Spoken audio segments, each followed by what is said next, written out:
तांकर नारे criminal action हबो किंतु से तांकर पदमर्यादार दुरुपयोग प्रथम रे गणमाध्यम समस्त प्रतिनिधि को मोर हार्दिक अभिनंदन। मु डिंगर कुंभार ऑल ओडिशा केवट कैवर्त धीवर हटाओ क्रियानुष्ठान कम्युनिटी कन्वेनर कम जनरल सेक्रेटरी। आज जो आम सांबादिक सम्मिलन करूँ तार मुख्य उद्देश्य हूँ आसंता फेब्रुआरी 17 रे मान्यवर उच्च न्यायालय ओडिशा कटक रे मुकेश महालिंग द्वारा जो 482 सीआरपीसी रे एसडीजीएम पदमपुर निर्देशनामा को क्वाश करने आसी मु जेहेतु कंप्लेनेंट मते नोटिस मु तार पक्ष रखुची। तो कथा हूँ से 2002 पूर्व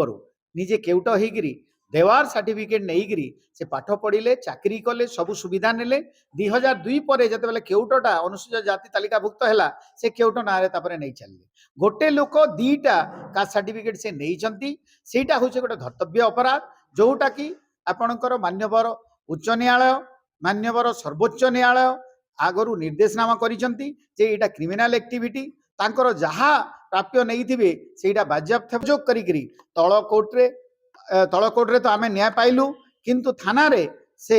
तांकर दुरुपयोग करिकरी सेटा को रजिस्ट्री करि नहांती। आमे आशंका करूछु जे एई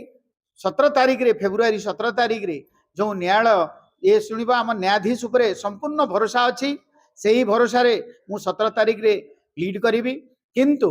काले तांकर पदमर्यादार दुरुपयोग करिकरी आमर जो तांकर दलर एडवोकेट ये अछंती तांको प्रभावित करिकरी किछि एपट सेपट करि पारंती तेणु करी जणे कन्विक्टेड लोक लोअर कोर्ट रे कन्विक्टेड लोक को एही मान्यवर उच्च न्यायालय रे न जीवाको एवं न्याय को ता बाटरे जीवा पई न्याय को न्याय देवा पई मान्यवर मुख्यमंत्री पाखरे आमे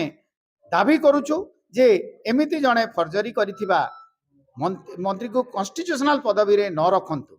एटा होची हमर 85 लाख अनुसूचित जाति तरफ रो मु रिप्रेजेंट करूची एवं दाबी करूची। आज्ञा दाबी करूछु आमे दाबी करूछु जे सीए जदि कैबिनेट मंत्री थिबे आउ न्यायालय जा हेले भी तांको गोटे अनुग्रह करि पारे त काहे कि ना आमे गोटे कॉमन मैन एई आशंका करिकरी आमे कहूछु जे तांको बहिष्कृत करंतु।